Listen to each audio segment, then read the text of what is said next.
అలాంటి నాయకుడు ఆయన యొక్క గైడెన్స్ లో మన రాష్ట్రం నడుస్తుందంటే మనందరం ఆయన చేతుల్లో ఆయన నడుస్తున్నామంటే నిజంగా చాలా గొప్ప సంతోషించగల విషయం.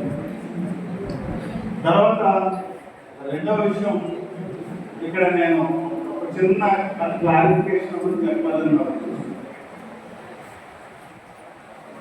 నేను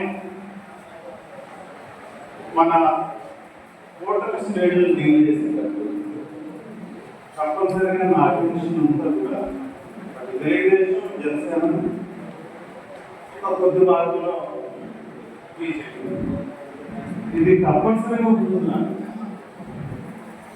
తప్పనిసరిగా ఒక 45% నేను తెలుగుదేశానికి నేను కాన్సన్ట్రేట్ చేశానంటే ఇంకో 45% జనసేనకి కాన్సన్ట్రేట్ చేస్తాను.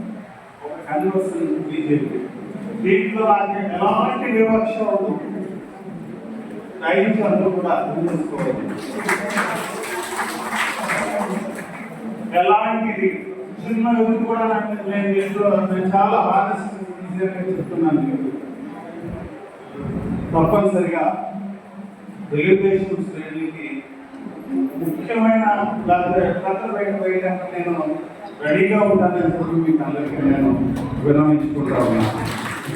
ఎలాంటి అదేమంటారు అపనిషన్ అంటే అనుమానాలు ఉంటాయన్నమాట. కొంతమంది అనుమానాలు ఎక్స్ప్రెస్ చేస్తారు. ఎందుకంటే ఒక 10 మందికి మనం ఏదైనా చేసినప్పుడు 9 మందికి జస్టిస్ చేస్తాం,